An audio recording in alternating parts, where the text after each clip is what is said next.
Após o intervalo, informamos novamente que o evento está sendo transmitido ao vivo pela TV MPF via internet e solicitamos, por gentileza, que os aparelhos celulares sejam desligados ou colocados no modo silencioso. Dando continuidade aos trabalhos, com muita honra, apresento os membros da mesa do segundo painel do dia de hoje. Atuação do Ministério Público na crise hídrica. O presidente de mesa, Dr. Jairo Salvador de Souza, defensor público do Estado de São Paulo. Dr. Alexandre Faccioli Martins, promotora de justiça e membro do Grupo de Atuação Especial de Defesa do Meio Ambiente, GAEMA, região PCJ. Dr. Ivan Carneiro, promotor de justiça e membro do GAEMA PCJ. Dr. Ricardo Manuel Castro, promotor de justiça. Dr. Fabrício Bertini Pascoal Polido, professor adjunto de Direito Internacional da Universidade Federal de Minas Gerais. Passo a palavra ao presidente de mesa para início dos trabalhos, Dr. Jairo. Boa tarde a todos e a todas, sejam bem-vindos aí à nossa segunda parte desse dia de trabalho.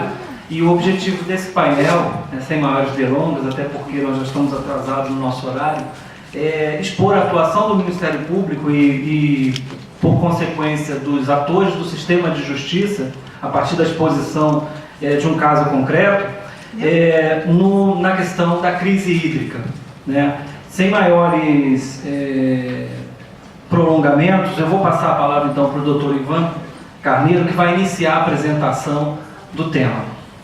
Dr. Ivan.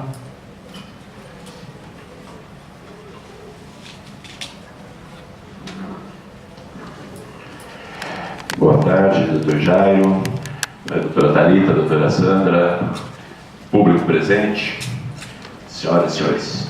Em primeiro lugar, em nome do Ministério Público, gostaria de agradecer muito este convite que nos foi feito, uma oportunidade de expor publicamente, deixar registrado esse árduo trabalho que temos procurado fazer na tentativa de encontrar caminhos e soluções para esse problema da água, que há muito se diz, um dos principais elementos do meio ambiente. Acho que antes da água viria o ar, a gente ficar sem ar poucos minutos, estamos mortos. Segundo elemento essencial para a vida, não é nem para a qualidade de vida, para a vida é a água. Então, em primeiro lugar, dizer que a responsabilidade que o Ministério Público, estadual, federal, defensoria e todos os outros entes da área jurídica, tem para com essa questão é bastante significativa, A gente tem procurado dar vazão a isso, temos enfrentado uma série de problemas que serão colocadas e expostas aqui para que todos tenham mais uma vez conhecimento, mas não é um trabalho que seja lá muito fácil.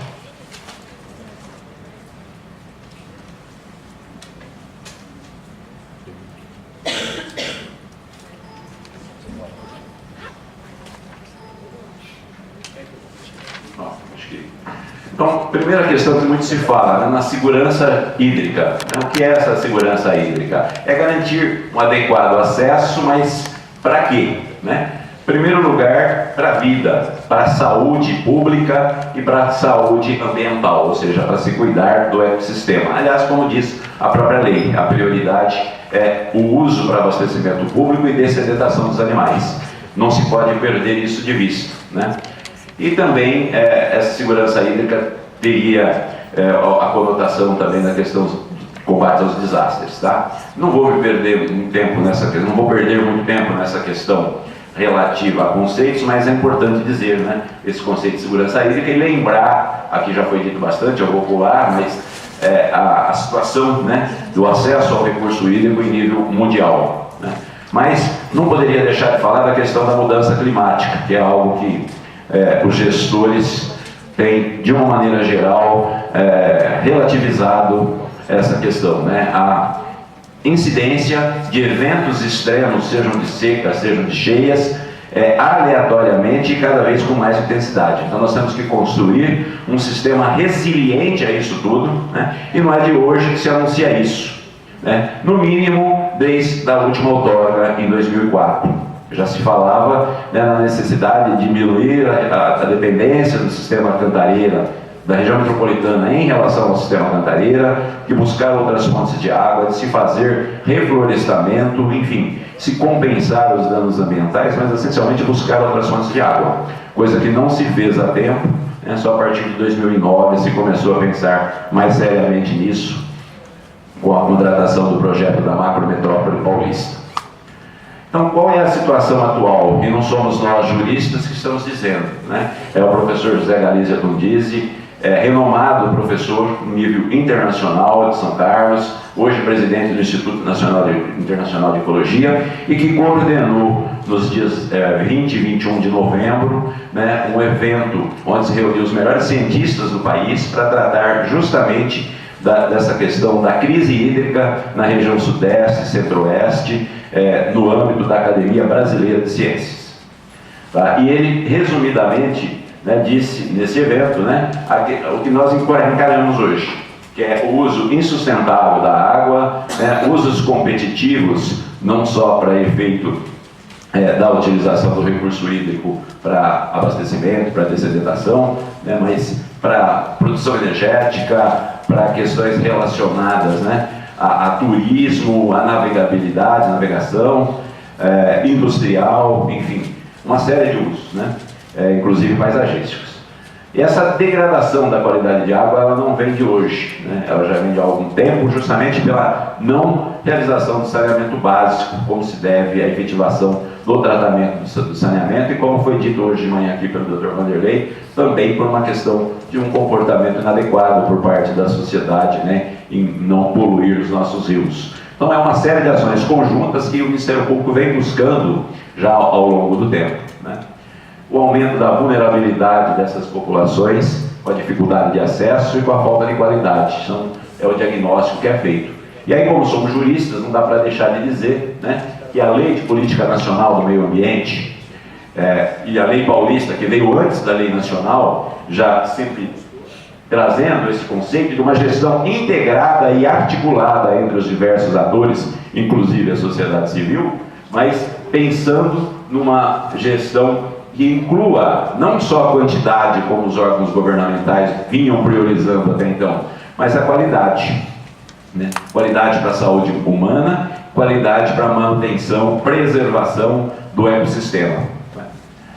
E aí hoje nós estamos numa situação que essa circunstância foi ignorada, e hoje já é quase que um fato concreto que temos que priorizar a quantidade em detrimento, até certo nível, da qualidade. A gente ainda acha que precisa ser priorizada a questão de qualidade para a saúde pública e para a preservação do meio ambiente, até porque a restauração, né, dos recursos ambientais, de fauna e flora, não acontece do dia para a noite. A destruição dos ecossistemas, na maior parte, são irrecuperáveis, não dá nem para se falar em relação a perdas e danos.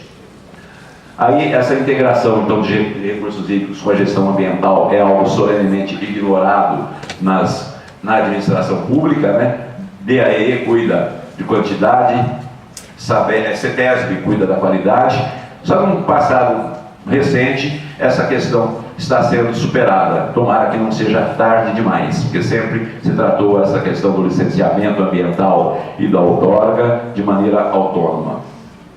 Há necessidade, então, de articulação dessas questões com a sociedade civil. Não pretendo aqui insistir nessa tese, mas por que o GAEMA, né, o Grupo de Atuação Especial de Defesa do Meio Ambiente, que trabalha regionalmente com danos de aspectos de impactos regionais, está trabalhando nisso, especialmente envolvendo também a região metropolitana e não só a região do PCJ, do Piracicaba, Capivari e Jundiaí?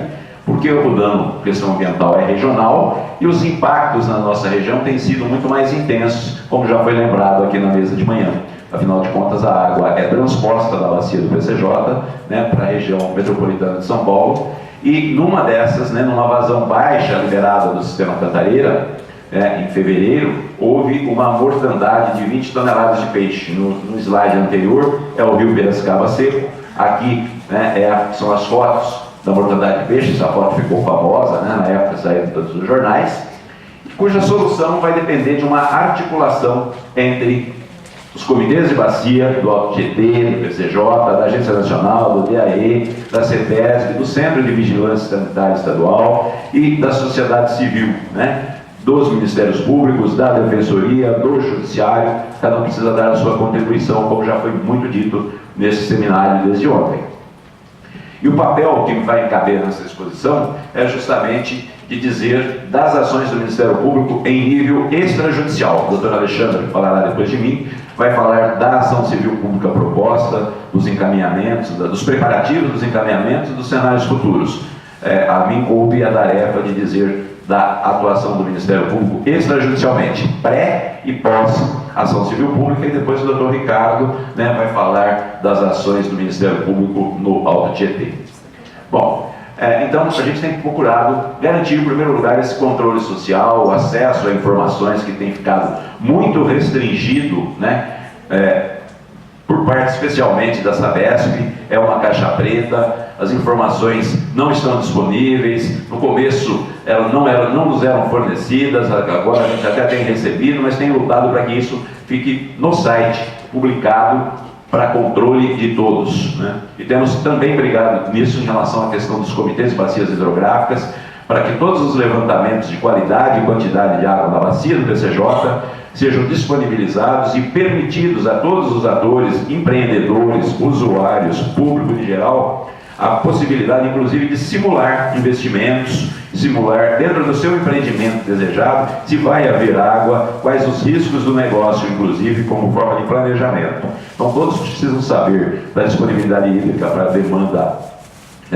consultiva e também para essa demanda de mobilização da própria indústria, da própria economia, né? E também, obviamente, com o mesmo grau de importância, se o nosso ecossistema será garantido. E é nessa linha que a gente tem trabalhado, no início, pensando na questão da outorga do Cantareira, antes do início da crise, que venceria em agosto. Aí veio a crise, a outorga de 2004 a 2010 foi prorrogada, né, até outubro, e talvez seja prorrogada de novo, porque, até de uma certa forma inteligente, não se vai fazer uma renovação de outorga antes de se aprender com todos os erros praticados na outorga anterior, para estabelecer isso como condicionante e impedir as novas falhas, né, na próxima.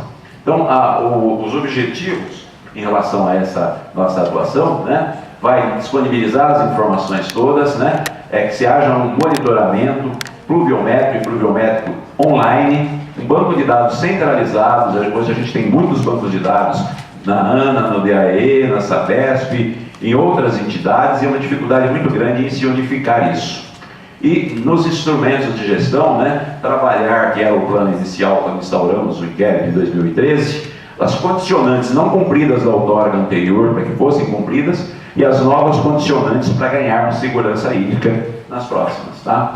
Trabalhar também a questão da cobrança, inclusive no uso rural, né, que não está regulamentada até hoje, nada obstante haja uma lei paulista, é fundamental que se faça isso, né? Trabalhar a questão do enquadramento dos corpos d'água, e aqui eu acho que está o principal aspecto que foi discutido na mesa de hoje, da questão de uso e ocupação dos solos, né? O enquadramento dos corpos d'água é dito vulgarmente como o rio que temos e o rio que queremos, mas esse hiato entre o que temos e o que queremos, ele é determinado segundo a classificação do rio, né, por classes, por qualidade de água, que é algo que o órgão ambiental faz, e aí o órgão gestor dos recursos hídricos vai definir quais as prioridades de uso por trecho, e se você tiver isso bem definido no enquadramento, você limita, organiza os novos licenciamentos, as novas outorgas de recursos hídricos, as renovações de outorgas e de licenças, e automaticamente você tem o chamado uso sustentável, o meio ambiente sustentável, se seguir, né, essa planificação adequada que envolve diversos parâmetros de qualidade de água, que não às vezes oxigênio dissolvido e a demanda bioquímica de oxigênio, que são parâmetros muito simplistas para o nível de poluição que a gente tem hoje. Então, ali na região do PCJ, do Piracicaba, Capivari e Jundiaí, eu e a doutora Alexandra pelo PCJ Piracicaba, doutor Rodrigo Sanches Garcia, Dr. Geraldo Cabanhas pelo PCJ Campinas, em atuação coordenada e em parceria também com outras instituições, inclusive o Ministério Público Federal da região, temos procurado trabalhar essa questão do enquadramento, pensando numa ação futura, num cenário de crise hídrica que veio para ficar, não só neste momento de renovação da outorga, mas como um todo. Mas isso é preciso ser lembrado e muito bem cumprido neste momento de crise hídrica. É uma solução de longo prazo, não é uma situação emergencial, mas que precisa ser pensada. Trabalhamos também esse sistema de informações, então, já disse, né? Os planos de recursos hídricos, temos trabalhado o plano de saneamento em conjunto, né? Nessas questões, em âmbito por município do PCJ, que são 74 municípios. Temos participado de todas as mesas de discussões técnicas, né?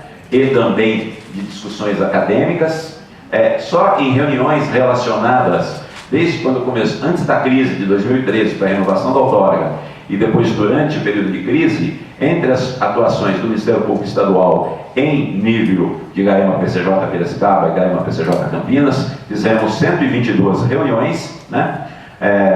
Discutindo aspectos como a renovação da outorga, a importância para o desenvolvimento das atividades na região, porque estamos engessados economicamente, já a falta de disponibilidade hídrica impede o crescimento numa região que tem duplicação de aeroporto, né, de Viracopos, que tem duplicação de rodovias, que se fala em implantar rodovia ainda que sem água, né, em uma região muito poluída, com recursos hídricos muito poluídos. Enfim, uma região que está crescendo demais, né, que tem hoje 5 milhões e 400 mil pessoas, com a possibilidade de chegar a mais de 6 milhões, né, em uma década. Então, já está crescendo até acima do que o próprio IBGE previa. E isso é um caminho para o caos. Nossa situação precisa ser revertida. Há uma demanda por recursos hídricos, não só em termos populacionais, mas industriais, e que nós sofremos muito com essa transposição. Não queremos, em absoluto, ficar com a água toda para nós. Queremos uma distribuição justa, brigamos também por isso, mas temos a consciência que é um sistema de recursos hídricos e o depressionamento de ocasiona um depressionamento em cadeia. Então a gente rejeita qualquer ideia de disputar a água com a região metropolitana. A gente quer um trabalho conjunto. E para isso, em nível de Ministério Público, a gente tem trabalhado essa questão junto com o Dr. Ricardo, junto com os demais promotores, inclusive da capital, se inicia um trabalho, porque a ideia não é trabalhar dissociadamente, né? Temos trabalhado essas condicionantes da outorga, a estratégia de atuação. Acompanhamos desde o lançamento do plano diretor de aproveitamento hídrico na macrometrópole, que visa atender 180 municípios, né, 70% da população paulista. Temos feito pleitos e brigado por alguns pleitos no âmbito de câmaras técnicas do Comitê de Bacias, né? Brigamos por esse aumento de disponibilidade, então, essa unificação de dados para efeitos de outorga e de licenciamento ambiental, enfim, para efetivar a integração entre recursos hídricos e meio ambiente, para que não fique só no papel, né? Brigamos por trabalhamos, né, lutamos por, né, brigamos no sentido de lutar, de procurar criar os meios políticos e jurídicos para a implementação efetiva, né, do sistema produtor de águas regional. Então, seriam as barragens de Pedreiras e Duas Pontes. Entendemos que há uma série de detalhes aí que precisa ser melhorado no projeto, mas enfim, temos trabalhado também essa questão, a forma de transposição, de adução, né, de pouca interligação, nós entendemos que não é o adequado. Ações de mobilização da sociedade, inclusive, né, procurando zelar para que isso aconteça. As ações emergenciais na Tambacia do PCJ em nível do GT Estiagem, né, discussão com a ANA e o BAE em inúmeras reuniões a pedido nosso, reuniões que são realizadas com a sociedade civil, sempre com realizações de pleitos, né, para tentar contribuir na melhora do sistema. Não é só criticar, não é só cobrar, né. Primeiro, a gente tem feito um trabalho de entender o que não é fácil, é um sistema muito complexo de gestão, né. Temos que ter a humildade de primeiro entender a questão tecnicamente, para depois trabalhar juridicamente. Isso tem nos dado muito trabalho, demandado todo o nosso tempo, né.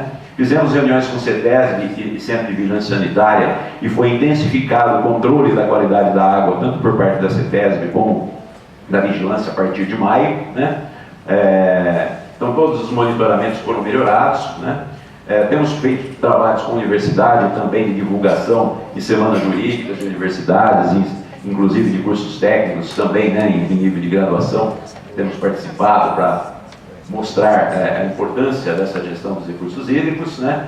Acompanhado o trabalho da Unicamp, do professor Antônio Carlos Ufo, através do Laticéia, e aí veio um programa, né, de monitoramento de águas, proposto lá pelo Laticéia, tá certo?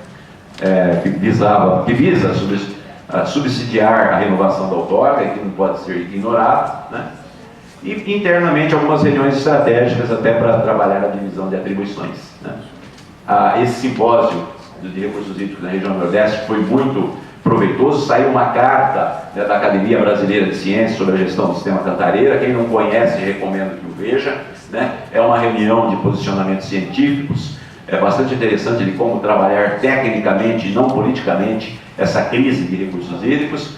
Pudemos participar disso também e oferecer algumas contribuições, que felizmente foram aceitas, né? Trabalhamos a questão da lei estadual, né, que veio a pretexto de regulamentar o CAR, mas que perdeu uma excelente oportunidade de ser mais rígido na questão das florestas, né, e pelo contrário acabou liberando, e existem algumas inconstitucionalidades que o Ministério Público prepara a propositura de uma DIN, de uma ação declaratória de inconstitucionalidade em relação a isso, né. Questões de políticas públicas, né, tudo isso trabalhado nessa questão da Lei Paulista e tal, no âmbito de um grupo estratégico de proteção florestal criado no âmbito do Ministério Público Estadual, do qual esses promotores que eu mencionei aqui, os promotores paulistas, né, eu, o Dr. Alexandre, o Dr. Rodrigo, o Dr. Geraldo, também participamos junto com o Dr. Jaime, que está aqui presente, a equipe técnica, a assistente técnica de promotoria, a Carol e outros assistentes técnicos, né, é um grupo multidisciplinar, temos procurado contribuir nessa questão. Então, questões de políticas públicas, dominalidade, transparência, gestão participativa, é uma das nossas lutas, inclusive para construir uma atuação em nível estadual e exportar essa experiência para outras regiões onde também atuam GAEMAs. A ação do Globo Porto, o Dr. Alexandre vai falar depois. Só falando rapidamente, meu tempo acho que já está se esgotando na questão da qualidade dos recursos hídricos, né?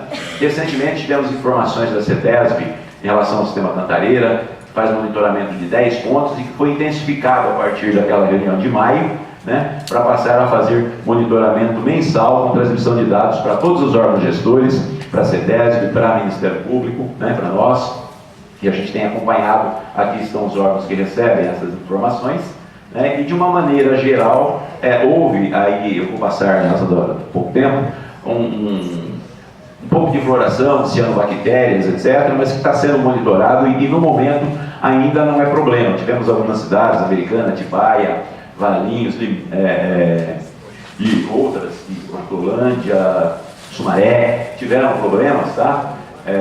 Na qualidade da água, mas por enquanto ainda não tão preocupante, mas o acúmulo de tratamento com maior concentração, né, de produtos químicos pode gerar problemas, segundo alguns técnicos, problemas de saúde em nível futuro. Então essa é uma preocupação e o Ministério Público tem acompanhado isso num inquérito específico, né, de qualidade da água, tá? Entendendo a necessária intensificação desse monitoramento, não só em termos de qualidade da água bruta, feita pela CETESB, mas de qualidade da água tratada pela vigilância, que também nos mandou informações atualizadas, né, sobre 10 questionamentos que fizemos. E aí os blocos das cidades onde há problema de tratamento, de alguma forma, que segundo o CVS, Centro de Vigilância Sanitária, está relativamente sob controle, mas que tem merecido um tratamento mais aperfeiçoado. Se for o caso, a gente pode voltar a isso no momento dos debates, né? Em alguns lugares a periodicidade do controle é bimestral, o outro é mensal, né? Atualmente os municípios estão cadastrando, por orientação do Centro de Vigilância, as empresas transportadoras, os caminhões-pipas, né?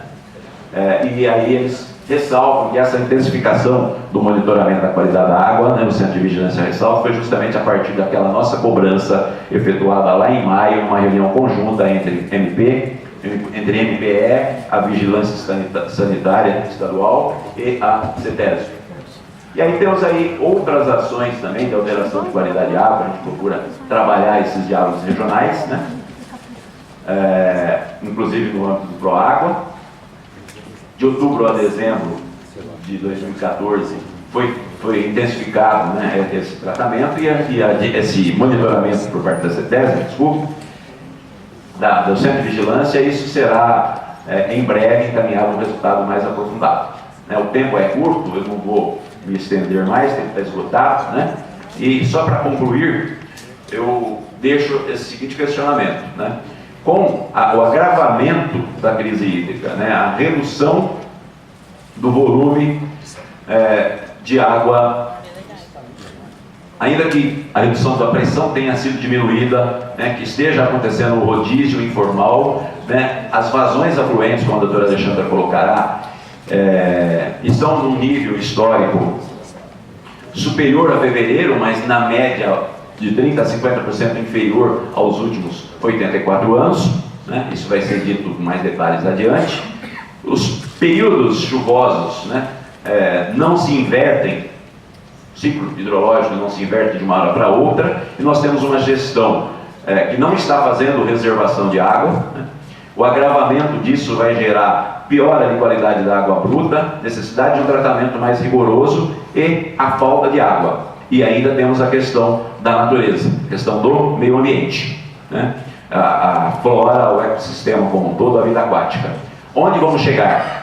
Está na hora de utilizar um recurso, um princípio ambiental que os gestores estão esquecendo. É o princípio da precaução. A gente se previne do que conhece, e a gente já conhece uma série de dificuldades, mas a gente, acima de tudo, não tem noção de quais serão as consequências finais, porque não há precedente na história da região sudeste, uma região tão adensada como a nossa, né, do que é uma crise hídrica, do que é um desabastecimento público para a saúde pública, para o meio ambiente e, por que não dizer, para a própria vida das pessoas. Nós não temos o direito de não agir, senão de uma forma a atender o princípio da precaução, que é, no desconhecimento das dimensões da crise, procurar evitá-la a todo custo. E isso a gente não está fazendo de maneira completa. O que será em 2015, 16, 17? Essa é a indagação que eu deixo, né, pedindo sempre a iluminação divina e que São Pedro tenha piedade de nós. Obrigado.